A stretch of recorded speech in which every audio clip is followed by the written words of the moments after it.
Afternoon, everyone. So Hello. you all, I believe, chose to be in the talent development session. For those of you that don't know me, my name is PJ McGrew. I'm the executive director of the Governor's Workforce Cabinet. If you're unfamiliar with the cabinet, we are charged with setting forth the state strategy and policy for the Workforce Innovation and Opportunity Act. We also are charged with developing that strategy and policy for our Perkins program, so our secondary and post-secondary career and technical education programs. And as of last Friday, the governor signed an executive order moving our Office of Work-Based Learning and Apprenticeship underneath the governor's workforce cabinet also. So we are chaired by Commissioner Lubbers from the Commission of Higher Education. And I used to serve as the governor's education policy director, both the first 2 years of Governor Holcomb's term and in the last year of Governor Pence's term. So familiar with kind of that education workforce overlap, which I think Blair and I tend to think of talent development as a strategy rather than education and workforce development as 2 independent things. They really are kind of one and the same any longer when you're thinking about where jobs are going, where the economy is going, and how significant educational attainment is for economic mobility and finding a viable career path. So thanks everyone for joining the session today. I think this was really kind of an opportunity for each of the talent regions and the folks involved to be able to share some of their talent development initiatives amongst one another. So they might be able to steal some strategies and some of the things that you all are working on. And I'm happy to answer questions about some of the things that we're working on from the state perspective as well.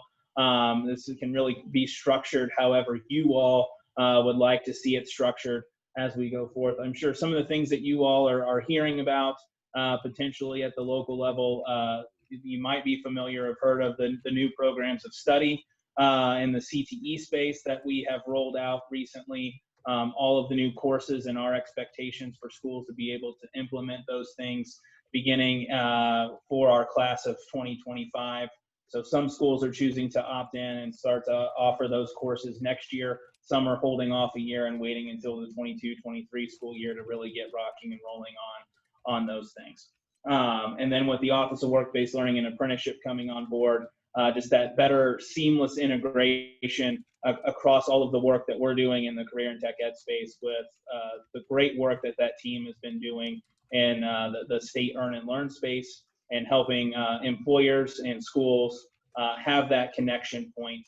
How do we better leverage our career and tech ed courses as well as dual credit as we think about some of those things? I know a number of you, dual credit is a priority. I think for us, we've been thinking about kind of dual credit on steroids and how those dual credits actually connect to credentials as we've been looking at that CTE redesign and seeing that a lot of our dual credits in particular in that CTE space right now really just count for elective credit for most of our students. And how do we make sure that those dual credits are something that's in a degree program that's going to allow for our students to be able to cut their time down once they do matriculate on into post-secondary. So was really important for us as we were thinking through how do we have better connectivity between secondary and post-secondary career and tech ed. So with that, do one of you all want to share some of the work that you've been leading with others so we can kind of learn from you and see where things are going in 2021?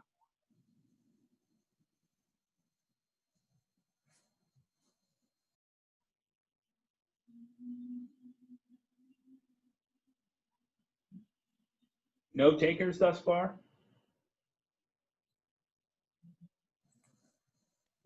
I'll go. I'll just have one quick comment on one of the things that we're looking at.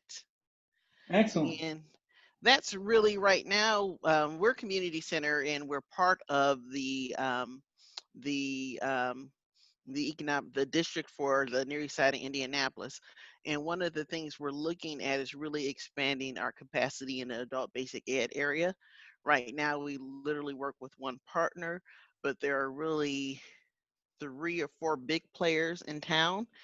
and they all offer slightly different programming, and trying to get that piece or that element coordinated to have a seamless introduction for our adult students is going to be critical for us. And so we're trying to become a little more accessible and bring in other entities as opposed to the one partner that we've just had for the past several years. Carla, I think that's an excellent strategy to be looking at right now. I think, when we, from the state perspective, see, 560,000 or so working age Hoosiers that don't have that high school diploma, how do we provide them more opportunities? Whether it is, a high school equivalency program through one of our adult ed providers, or whether it is a diploma program through one of our adult charters like Goodwill. I think, either option, depending upon where that individual is and what they have time to be able to work through, both of those are important. I think for us, with that Office of Work-Based Learning and Apprenticeship team coming on board under the cabinet, I've been discussing with them the potential for them to look into that adult space a little bit more. I think for the last couple of years, we've been building out our programs in the youth space. About 75% of the programs we've been working on have been on the K-12 side.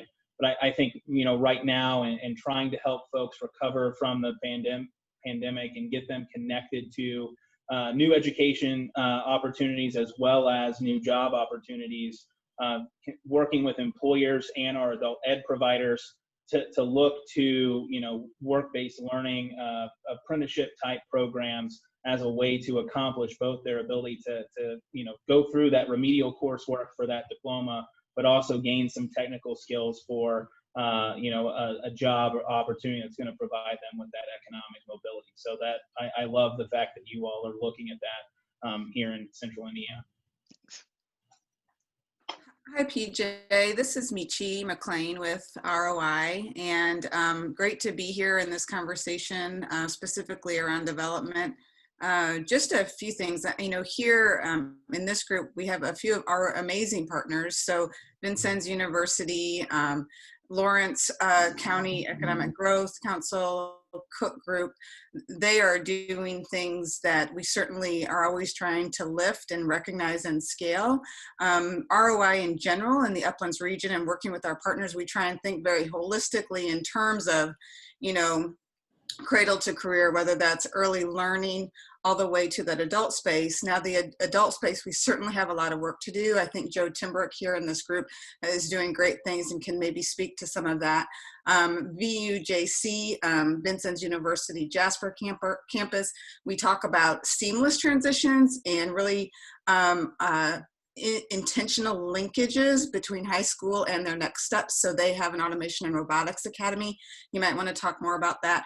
And of course, Cook Group with their My Cook Pathway program, and really that true work and learn model for their employees. So that's just a few things. At the earlier stages, we have a STEM fellowship where we're really trying to build that capacity for STEM, really important for our region of the state in building the capacity in the teachers and the students around STEM. Yeah, I think that seamless transition piece is something that when the Office of CTE moved underneath the cabinet about 1.5 years ago, we really started diving into what we were offering students in that secondary career and tech ed space and how it connected to opportunities, whether that was at Vincennes University or at Ivy Tech. Knew that we needed to strengthen that connectivity a bit, especially as we were trying to think through with graduation pathways coming online for our high school students. How could we make sure that if we were saying that students were post-secondary ready by earning CTE concentrator status, they really were post-secondary ready, whether that was going right into the workforce or matriculating on to post-secondary. And so that's really been the basis for our work for the last 1.5 years, 2 years, working with Ivy Tech, working with Vincennes, and thinking about that. How most of our CTE programs, if they terminate with an associate's degree, someone's going to be able to enter into a career that's going to provide them with an opportunity for that economic mobility. So how do we backward build from those degree programs so those seamless transitions can function a little bit more than what they were? We do fully recognize that there are areas such as engineering and some of the health science programs, some of the computer science programs where a student would need to go on to a 4-year institution and earn a bachelor's degree to have that opportunity to enter into a career. And so we've been in initial conversations now that we have, about 75 new programs online in the CTE space starting for next school year if folks want to opt in a year early, or for 22, 23 for everybody.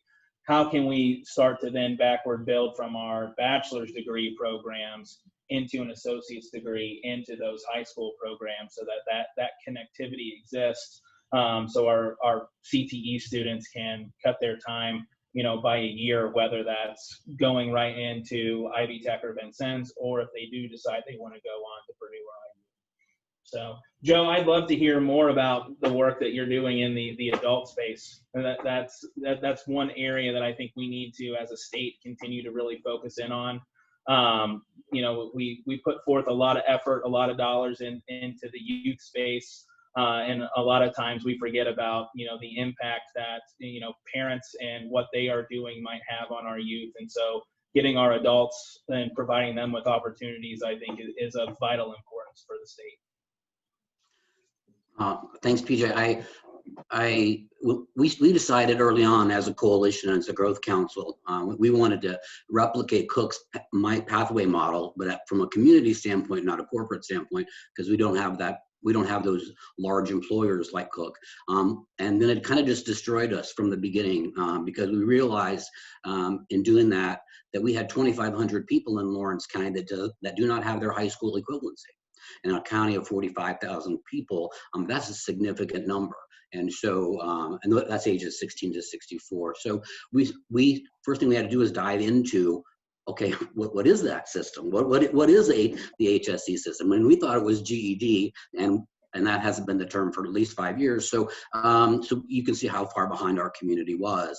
So we sat down, strategized with our provider, which is Vincennes University, and basically tore apart. And so what ended up happening was, because, I think in 2018, out of those 2,500, our community actually got 18 high school equivalencies. If you want to talk about, I can't say deliverables, but I can say discoveries, I guess now. So that's what we found out. And so we revamped it, basically spent some dollars through our Skill Up 3 grant that we received from DWD, and started a new process where a person in Lawrence, we have a Google Ads campaign, Facebook campaign, and a person, we have the domain getmyhsc.org, and a person just has to go to that domain, fill out 3 things. It goes to the teacher of the class. He contacts them, signs them up for the class, and we attend orientation to see how everything's going. And first year through June of last year, even with COVID, we had a 300% increase in HSEs. Now, it's not a big number. I mean, the states, if you look at the state's number, it's not a very big number either. So, but we saw the opportunity to systemize it. And so that's really what we're continuing to work on between May of 2019. I got to get my dates right. And as of now, we've had over 1,000 submissions to that landing page for getmyhsc.org. So we're finding some things that work. And then Vincennes University, dedicated, hardworking folks, but had been doing it the same way for a long time. And so we just all decided to figure it out differently. And we spent some marketing dollars on it, because somebody mentioned too about finding the people earlier in today, and we weren't doing that as a community. We weren't finding those people, and they didn't know how to get their HSE, and so they do now. Every member of the community knows. We have billboards, signage, getmyhsc.org, and some terrific success stories from that.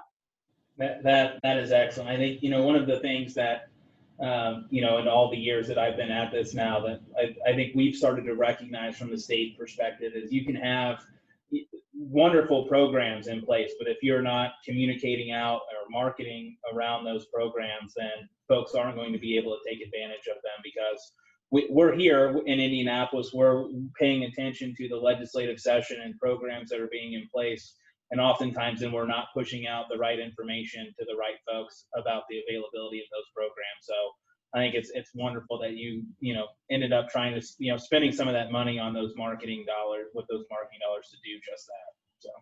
Well, we found out that the state has lots to offer, but it has to be implemented locally. And we have the same challenge with Next Level Jobs. Great state program. Are we getting it to the right people? Absolutely not. So that's what we're working on now, to figure out exactly how we get that message to the right people, so that we can increase our production when it comes to number of people taking advantage of that. Yeah, and I think that's one of the things that we have been, trying to wrap our heads around at the state level. I think when we look at, since 2017, when we first started the Next Level Jobs program, whether it was the Workforce Ready Grant program that's really tailored and toward individuals, and individuals enrolling and participating in those short-term certificate programs, or the Employer Training Grant program, where employers are able to offer kind of that employer-led training. Now that we're from fall of 2017 through now, December of 2020, we've gotten about 46,000 people trained, and an additional 20,000 people that are still enrolled in some type of training. So we think that's pretty good.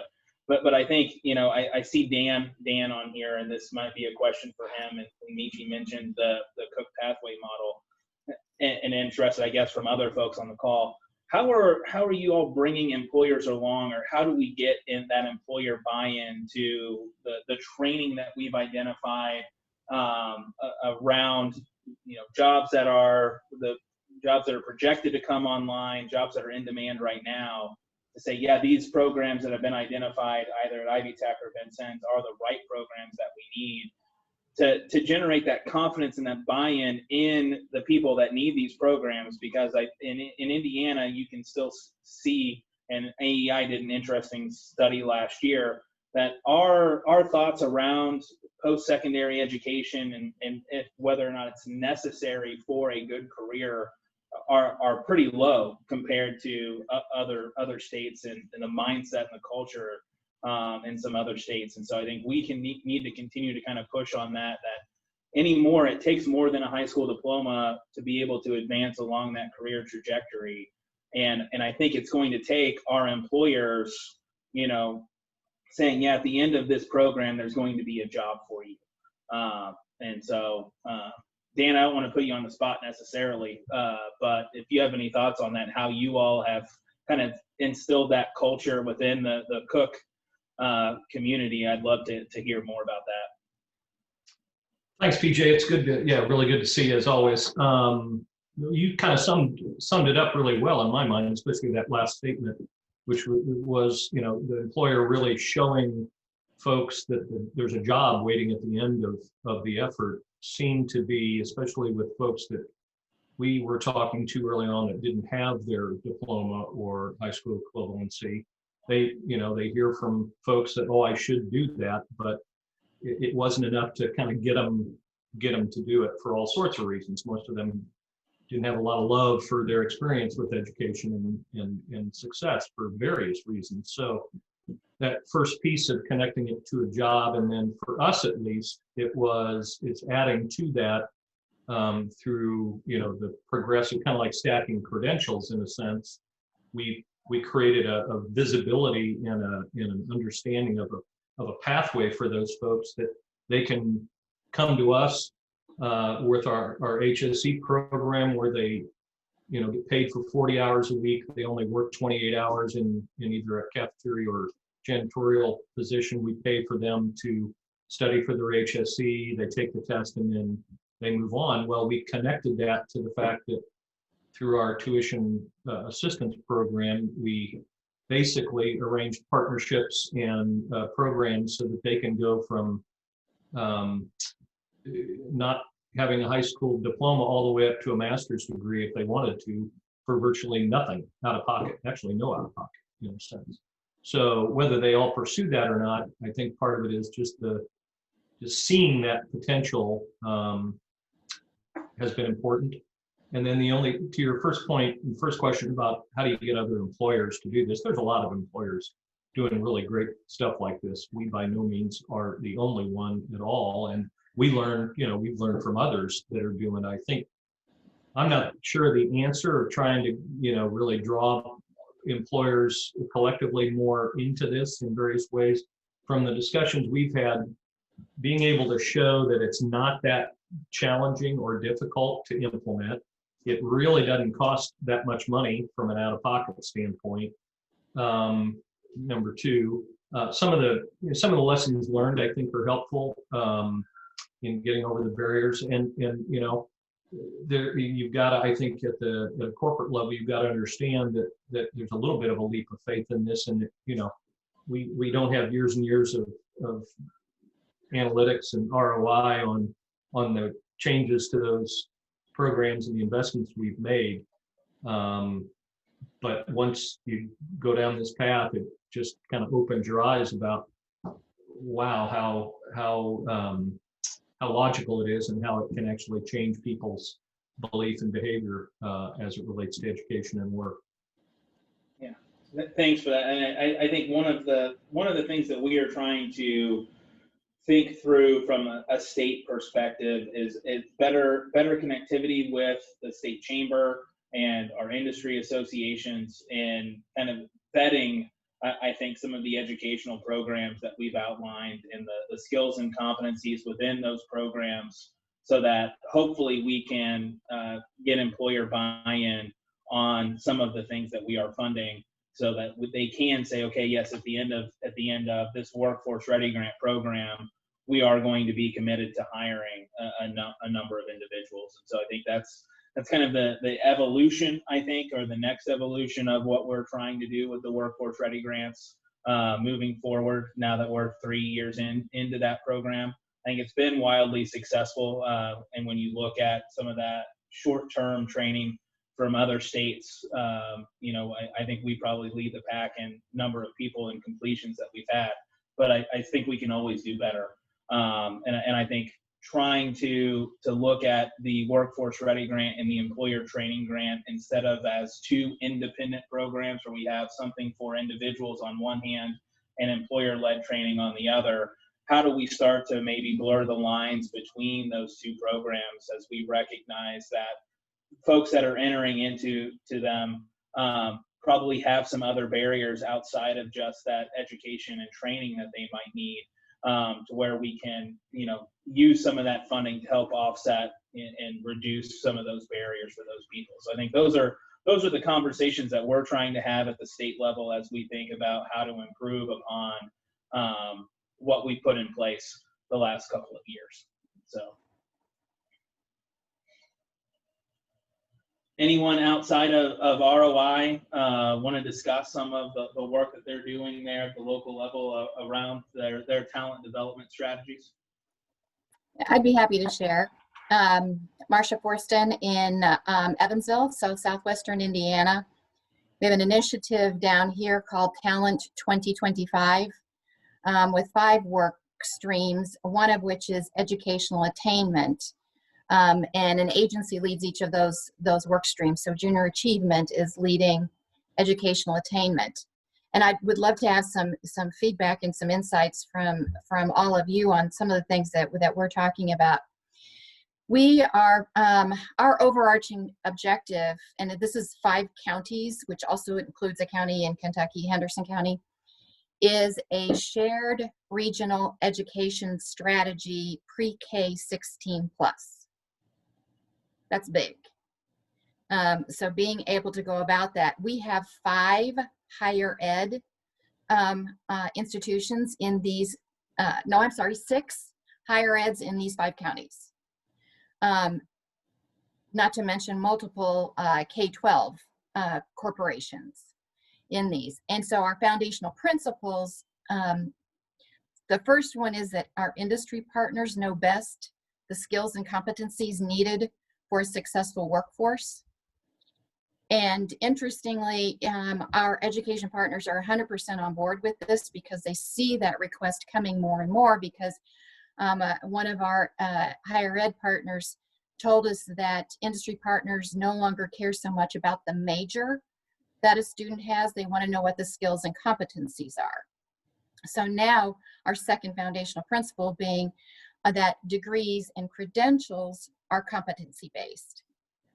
And then the third foundational principle is that we want to deepen that partnership, and I've already heard this theme, between industry and students pre-K 16 plus. And that's important not only because our industry partners are able to demonstrate and show and talk about their career, their company, their industry, they also become a brand experience for their region. And we know we want to keep kids here in Indiana. So every time we can get our industry partners within, with our students, we know that there's a brand experience that goes with that, that hopefully has encouraged kids to stay here. We have then 3 transformative strategies that we are working towards. The first one is around that alignment component between our industry partners and our education partners. That work is, all of this work is just beginning. So that's going to be really interesting work. Part of the work we're going to bump into is that in our K-12 system, there are 23 years of academic standards that they have to cram into 13. That's insurmountable. Our second objective has an equity focus. So maximizing every person's career potential through optimal preparation. So there's an equity focus within that one. And the third is policy. We see that in the academic standards that I just shared, there's some work that needs to be done either to consolidate, eliminate, retool our state academic standards. And the other is in unleashing the potential for our higher ed institutions, which are going through an incredible transformation right now, where there's funding tied to requirements. You know, are we funding the right things? Because it always drives behavior, and I know our education partners would probably jump in here to say, yes, we need some help on that. So one thing that we have two goals down here. One is to increase the high school graduation rate, and the other is to increase the percentage of 4-year degree attainment. That misses everybody in between. We don't have a metric for that because there's no way to measure it today. So this is where we could really use some help in the state of Indiana to begin to measure credentialing. So associate's degree and those jobs that don't even get to the associate degree, but the credentialing. What is a solid credential? What's a measurable credential? How do we measure those at the county level so that we know what kind of preparation we have with our workforce? So currently that is not being measured. I know Lumina Foundation is working on it. I know IE Tech is working on it. I'm sure Vincennes University is working on measuring that, but that's big and it's happening fast. Yeah, I think that's from the state perspective when we look at our 60%, post-secondary attainment goal and trying to reiterate to folks that is everything, and that's a quality credential beyond a high school diploma, everything from an industry certification to a 1-year, TC at Ivy Tech or CG at Vincennes to an associate degree to a 4-year degree and beyond. And, when Lumina's estimates, they estimate 5% for those industry certifications, but how do we actually start to measure those things? Now, we do collect some of that data and information for our career and tech ed students as they're going through and earn one of those certifications that's on our industry promoted certification list. But that would be counting that for just a subset of those individuals that are part of the greater, your greater 5 or 6 county region as a whole, not for everyone, right? So how do we really start to have all of that information at our fingertips and at your fingertips so you can kind of push on that? So yeah, we haven't figured out what a quality credential is or agreed upon what that is or standardized and all that. So there's a lot of great work to be done, and I would love to know what anybody else in the state is doing around this. Is there some other work going on? Because we want to be with you. We want to all go in the same direction. So I don't know from other region perspective, so anyone else feel free to hop in after this brief comment by me, but I will say on our end, we are trying to think through what that looks like. We did receive a grant earlier this year from Strata Education Network and are getting ready to partner with Education Quality Outcome Standards. It's a group, national organization that they're doing some pilot work in 3 states right now, Indiana, Colorado, and New Jersey, to help us think through how do you measure quality? And one, really kind of looking at 5 different metrics as a part of that. So looking at the completion rates of programs, looking at those skills and competencies that we know employers care and value, looking at the wages for individuals that go through those programs and what are their wages like after they are placed into a program. Customer satisfaction, so looking at back to students to say, okay, did you get out of this program what you thought you were going to get out of it? And then coming back into the employers after they are placed and asking them if they were satisfied with the education level that individual had. And then what was the 5th? So completion, placement, wage, customer satisfaction, and the competencies, I guess. So those 5. Okay, awesome. Those 5 things. So we do and I saw Kurt on here, Kegaris, so he could talk to this probably more so than I can. But for our eligible training provider list, for our WIOA funded federal workforce programs, if you want to become a provider on that list, we are already collecting data and information around 3 of those components. So we look at completion rates, we look at job placement rates, and we look at wages. But really those skills and competencies and that customer satisfaction piece, we do think are really important for us to start looking at as well. So trying to figure out, how do we do that, especially on the customer satisfaction side. Are we really going to be able to do a survey to everyone that goes through the program, or how do we do some sampling for those individuals that go through the program and the employers where they get placed to make sure we're capturing some of those things? I think the work on the skills and competency end that our Commission for Higher Education has already been doing through Credential Engine provides a good starting point for us to look at programs outside of our traditional 2 and 4 year institutions, to bring in some of those non-credit providers to say, what are those skills that you're teaching to, and then what does the overlap look like between non-credit programs, and can we get to a point through prior learning and identification of those skills and competencies that if somebody went through a non-credit provider and then decides they want to enroll at Benson's or Ivy Tech, we already know the skills that they've completed, so they don't have to continue in a course that they might have already learned everything they need to learn. So that's some of what we're trying to knock down and tackle at the state level. So any other local folks on collecting information around those quality credentials that might be not quite to an associate degree level, but beyond a high school diploma?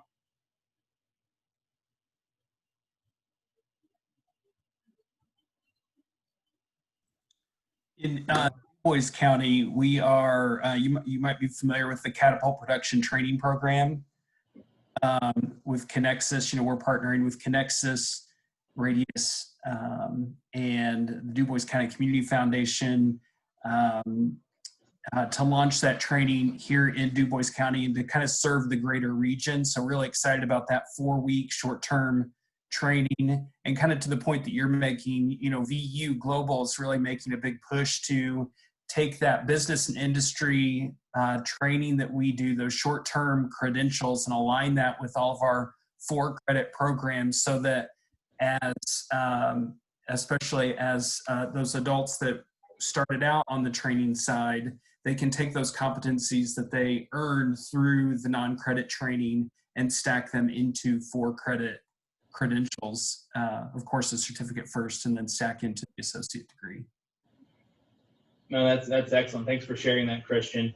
I continue to be a big fan of Catapult. It gets folks, out of some of those, transitional jobs into the education training they need while they're getting paid for doing that, and then provides them an opportunity to do an internship so they can kind of test out those skills, make sure that's what they want to do, but also then the employer gets to vet those individuals to make sure that they're a right fit. So it's a great model. I'd like for us to be able to start to work with CICP and some of their entities to see if it's a model that we could scale in other areas outside of just what Connexus has done in the manufacturing and logistics space as well.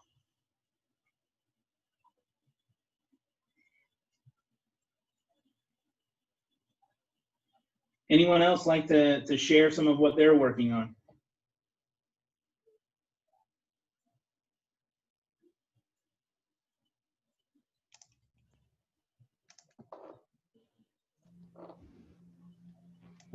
Yeah, no, this is Daryl in Harrison County, and it doesn't quite have the same direct connection to the workforce, but some of you probably heard of it, the ACT Work Ready Communities. There's only a couple of areas in Indiana that are doing it, and what it boils down to, it is a certificate, and it involves taking an ACT test, very similar to the college readiness exam. It's a work ready exam, and it involves people in the community that are probably working. It involves transitioning workers, people that are essentially looking for a job or that are working and looking for a better one. And then the biggest thing is youth, which we're testing anywhere between 90 and 200 high school seniors every year at the South Harrison High School. So the Economic Development Corp supports the cause, helps pay for some of the testing. We've had a lot of support from our workforce board and the Southern Indiana Works, and helping find transitioning students, and for that matter, helping finding some of the funds to pay for some of the testing. But our biggest partner in is the South Harrison Schools, and one of the bigger things is you have to have a number of employers based on the size of the community. Then it's employers that have signed on and said they will recognize their certificate. So like I said, this is a lower level than what we're talking about in Jasper and the radius areas and in Evansville, because it's not direct, certification of a skill, but it's a recognition through the community, the workforce community, that they've got students or they've got individuals looking for jobs that have at least, when you pass the test, I was one of those that took the test early, you get a bronze, silver, or gold. So whatever that certificate is, it's recognized by the industrial partners. So it's not been great. I mean, with the COVID situation, we don't have a large production community anyway. So, some have been hurt significantly, and then some can't find enough workers. So it hasn't been as effective as what we hope. We just got certified in 2019. So let's say 2020 was supposed to be a bigger year for it than what it was. But we met with the school recently and decided to continue help to pay for the testing for another year. So again, ACT, you probably heard of it, but it's really strong in the South. A lot of communities are doing it there, but in Indiana, I think there's only one other region that's up by Muncie that's doing that. Yeah, so Daryl, if I can ask, for your employer partners that have kind of signed on to recognize that, are they committing to say your high school students that take that assessment, if they reach silver status or gold status or platinum status, to at least to granting them an interview, to hiring them? What does that actually look like on the employer end? The idea and the initial, should I say, communication with him is to even, start them at, 15 or 25 cents an hour more if they had that certificate.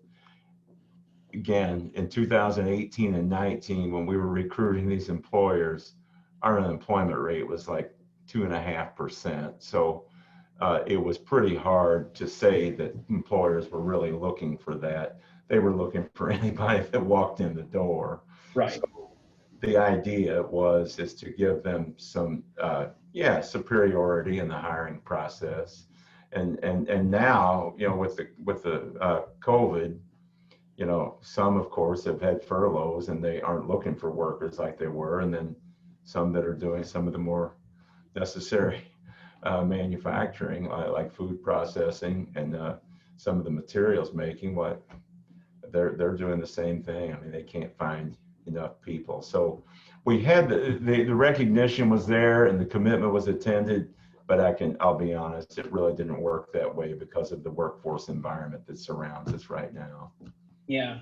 Well, I mean, being able to identify those employability skills, I think is one thing that we continue to hear from our employers that it is important. Right? I think when we look at the number of high school students or the percentage of high school students that are participating in work prior to graduation has continued to decline over the years. And so, having a way at the local level to, one, generate some employer buy-in, but then to make sure that as students are graduating, that, they're graduating with some of those employability skills. I think that's, a wonderful effort on your all's part. I think it's one of the reasons why we saw with graduation pathways, us including that employability skills component within graduation pathways, so that we could, get students experiences, whether it was through work-based learning, project-based learning, or service-based learning, to where they were experiencing something just outside of going to school and participating in sports and hanging out with some of their friends. But are they doing some of those things, interacting with people in ways that they would in the work environment? And so, I think something that we heard from employers and tried to make sure that we were instilling in some of the policies that we do at the state level. Thank you. And we decided, again, it's still worth the effort. And like I said, almost every senior in the South Harrison school system is taking the test. So there's some advantage to that. And again, that means that the school can't make them take it. So that shows that they recognize that might be important too. Yeah, excellent. So we've heard about employability skills. We've looked at some adult programs. We've looked at K through 16 strategies. If anyone has any feedback from Marcia on what she had outlined, which I think really trying to be thoughtful in tying it all together from that pre-K through 16, getting employer buy-in, and working with and across our educational institution with industry to make sure that what's being done there is going to be viable and relevant for those individuals once they graduate, I think are all great things. So any feedback for Marcia would be great, or if anybody else would like to discuss what they've been working on locally and get some feedback, or just to highlight your work, because as Joe mentioned at the onset, what we find is we'll develop programs at a state level, but they can really only be taken advantage of and implemented locally by you all. PJ, I would have a bit of advice that we found out over the last 3 years. If you really want to get to understand diversity and inclusion and equity, get to know your probation department and your community corrections department, as well as your high school equivalency process, because we found a number of things over the last 3 years where this helped us serve this population for workforce skills. So I highly recommend it. It's been a long process. Collaboration's not that easy, but now between the judges and probation and community corrections, we have a class that we do for 3 weeks. We're in our 4th cohort that starts next week. But it's an introduction to local jobs and skills. So it has justice involved residents that go to that class, learn about machining, construction, and welding. And they get paid $250 to go for the 3 weeks. We feed them and they come out with just a basic general certificate, but our local employers recognize that. And we also have personal communication with them upon graduation. So we've kind of figured out a little bit of a nuance there as well. But more than anything, we've just learned about people and really understanding what the opportunities are in the community. So Joe, was that through the hire program? Now that's at IDOC, and some of what IDOC is trying to connect individuals to, or is that just through something that you all developed locally? We developed it locally. We started talking about the hire program, but that was really out of DOC. And this really is for just local people, except we do get some of the CTP folks that come back to us from DOC and put them in the program as well. But this was really something that it took us 2 years to work with prosecutors and community correction and everybody to come up with a curriculum that includes those particular local jobs that are needed, as well as a couple of days of soft skills that we have a local organization teach. And so we've gotten great feedback on that. Again, we're going to do our 4th one. And we call it our Happy Hands at Home project because we just keep changing it every time based on the needs and the more things that we learn about. But we've learned a lot. And so with this graduation, we'll be up to nearly 50 graduates since July that we've had nearly 100% success rate with either coming out with an internship, getting their HSE, employment, post-secondary, sending some to Jenny at Ivy Tech, and really some great successes come out of it. That is wonderful. Joe, this is Laura Lee from East Central Indiana. And to add to that point, we looked at from the transition back to the workforce. We also took a 2-pronged approach, and you're focused on the reentry piece, but we also looked at what's preventing employers and how do we take down barriers on the employer side.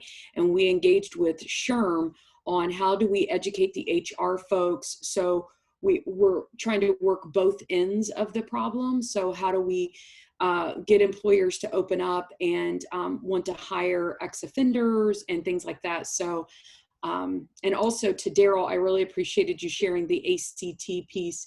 We had looked at, in East Central Indiana, specifically the county that I'm in, bolstering that training program, and we were going to launch it this year. And hearing what your experience was in 2020, yeah, I think it turned out that good that we didn't, but I'm glad that you shared your experience. So thank you. Yeah, Laura Lee, I think bringing the employer along to, highlight kind of various talent pipelines that they might not otherwise look to. So, if it is working with the HR folks to think about hiring an ex-offender or hiring an individual that might have a disability or some of those other things. That's one of the things we need to continue, I think, to partner with the state chamber and others on, is to highlight those other talent pipelines, non-traditional talent pipelines for employers to say, look, here are other folks that you could bring in, you could upskill, reskill, that are going to provide that talent that you might need outside of looking, traditionally to K-12 or your traditional post-secondary folks, pulling people in off the sidelines. I think the labor force participation continues to be an area that I'm concerned with. I think in particular, we've seen an impact with COVID, and with the boomer generation retiring out. We're going to need to continue to look to other ways to help folks connect to education and training into employment. And so getting employers to think a little bit differently about their recruiting strategies and where they're recruiting is something that we need to do at a state level. And I'm glad that you all are already doing that, thinking about that at a local level. Well, actually, PJ, you just forced me to even think about it. We looked at transitioning workforce, so specifically long-term unemployed and ex-offenders. But then I love the term non-traditional talent pipeline, because that really opens it up, whether that's veterans or disabled or others. And we went to SHRM locally to say, okay, the HR members meet every month. How do we get a speaker involved? But now that you said that, I think it's even, how do we go back and focus on non-traditional as kind of a larger picture of it all, instead of just specifically ex-offenders or long-term unemployed. And that could be moms returning to the workforce, that could be retirees. I mean, it could be a variety of different things, but I like that idea of non-traditional talent pipeline. Yeah. Awesome. Thanks. You heard it here first, folks. So I think we have just a few minutes left. 2 minutes, I guess. It just popped up on our screen. Does anyone else kind of want to share with for the good of the order things that they've been working on? Any region out there that might not have said anything quite yet as to what they've been doing in terms of talent development, or ask questions of me about other things that we're working on? You can do that too.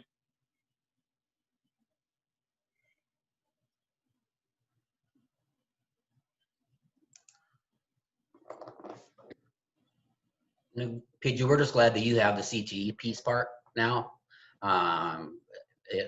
We're working with our North Orange Career Center on a strategic plan, and it all ties in now, and that's the best part. That's good to hear, Joe. I know you all may hear from some of your local K-12 folks. They may be cussing at me or my team a little bit about some of the changes that are forthcoming. We do think it's important, some of the changes that we are making to update our standards that are being taught in the high school space, that alignment piece with post-secondary.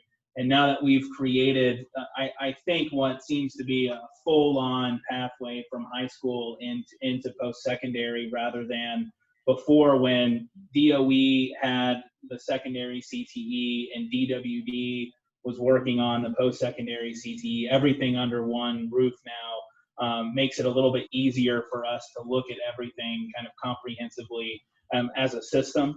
And so we're pretty excited about the changes that are forthcoming, and we've been trying. We did right before the holiday break, we worked with about 100 different schools through webinars on what that implementation could look like. We've done one session this week, starting back up after the holiday break, with about 30 schools yesterday, and are doing those through the